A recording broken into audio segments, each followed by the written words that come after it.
What's going on? It's the RapNerd, and I gotta keep talking about this Black Superman thing because I just keep learning new things that I just kind of glossed over the first time in the article that just makes this Black Superman movie even dumber, man.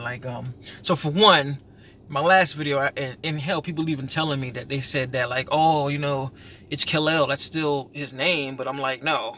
In the article, they specifically spelled it like Kal-El, like Clark Kent.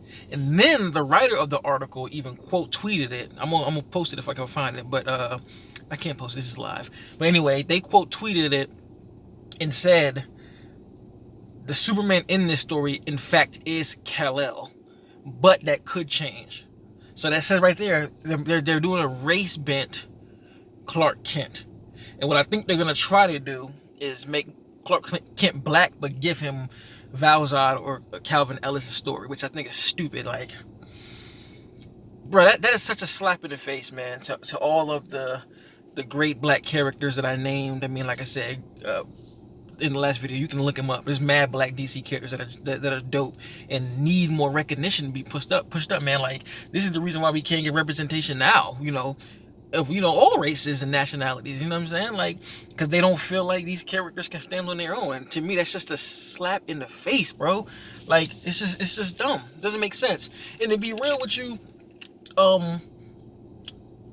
I've said this before, a Val-Zod or a Calvin Ellis movie would be cool, but personally, I still don't want to see that, bro. Like, I really don't want to see them make another version of a Superman. You know what I'm saying? Like, they could do it, but there's so many better choices that you could do than that. You know what I mean? And this what brings me to this video right here. Like, I just saw too in the article and just kind of realized it. I don't know how I breezed over it, but it's supposed to it's supposed to be a 20th century period piece, this Black Superman. So reading that, I'm guessing they're gonna probably make this take place back in like the, somewhere between the 50s and the 70s, or 40s and the 70s, when, racism was running rampant and, segregation was in line. And that makes it even dumber.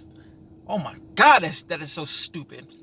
And I say that because, again, everybody's number one pick, for the most part, of who the black superhero solo movie should be is Green Lantern, John Stewart. And it's a slap in the face of John Stewart, bro, because John Stewart's original origin story, right, in the comic from, I think, the 70s, I believe, it deals with that. It deals with racism. It deals with John being a black man, understanding that back in the day, how he can't really, hell, the main reason he becomes the Green Lantern as John Stewart in that old comic is because he outright says it. People don't want to hire a black man, a black architect. They feel inferior because I'm too smart. He says that. So why would you, if you want to do that, why would you skip over the character that has that in his origin? Doesn't make sense to me. Like, you literally could tackle so much with that character, and it hasn't been done yet. That's the part that trips me out. They did it in Watchmen, of course, because the first Watchmen. But I'm like, you can make a movie out of something so powerful to straight up deal with racism, and because this is WB, you don't have to hold punches. Because I always said my one small issue with the Falcon and Winter Soldier is, while they did address racism, they kind of tiptoed around it and didn't want to call it what it was. And I think it's just it was them playing safe because they are Disney. But here, with it being Warner Brothers and people know like this is adult content, you can literally address it, bro, in a comic book form, and make him the most heroic superhero black movie ever. Because Black Panther was more based on Africans, so we still haven't had like representation as far as African American people. So John Stewart is right there. You could do a period piece, hire a dope director or writer. It could be action packed, like everything, bruh. You wouldn't even need to include Hal or Guy Gardner, because of course Guy Gardner gets in an accident, and that's what allows the ring to go to somebody else. I think it's John Stewart, but you can write ways around that, bro. You don't even need that, to be real. And it's just like, if you're gonna make this take place back then, why not? Why not? Y'all pretty much are giving a black Clark Kent John Stewart's and Captain Marvel, not Captain Marvel, and Blue Marvel story. Because Blue Marble went through something similar. And it's like, y'all literally trying to do that with Black Superman? Like what are you doing? Like, bruh, come on. Like, I'll write the movie. Like, give me the pen. I will write the movie, bruh. Like, it does not make sense to me why they're trying to do this. Like I said, you got Jon Stewart right there. If they made a Jon Stewart Green Lantern movie, that joint would make Black Panther numbers. I promise you that.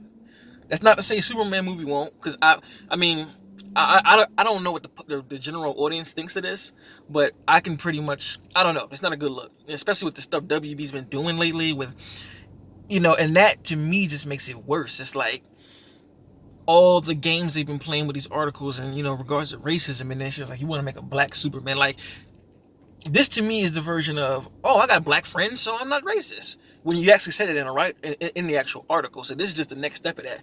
Oh, we're not racist. We're going to make one of Warner Brothers' DC Comics' most notable and largest character black. This will let you know we're not racist. Like, come on, bro. Like, Jesus, like,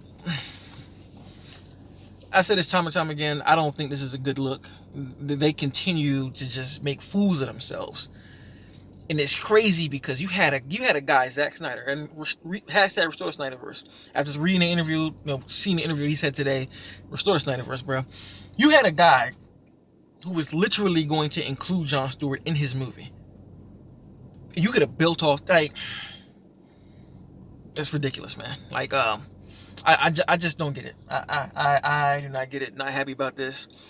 Especially reading that 20th century period piece. It's like Jon Stewart is right there. Hell, you got Cyborg there that you could even, he did a phenomenal job in JL. It's one Justice League movie to me. The other one is non-existent. But did a phenomenal job you could easily elaborate on. But you don't want to do that. Black Superman is the thing. Can't make this up. Anyway, I'm out, man. Let me know what y'all think in the comments. I think Jon Stewart is the best option, like, for a black hero. We want to see Jon Stewart forever. We ain't even seen a cameo of the brother. Like, give us that. You know what I mean? Give us Cyborg. Give us Vixen. Give us Bumblebee. Give us Mr. Terrific. Give us Icon. Give us Rocket. You know what I'm saying? All these characters. Give us that, bruh. Anyway, let me stop before I keep ranting. Like, subscribe, wear your mask, stay safe, and all that. And I hope this movie doesn't even go in production. I hope Warner Brothers got the message like, yep, we're gonna reel it back. So you never know with them, though. They announce stuff that never happens anyway. But that's all I gotta say. Y'all take care, man.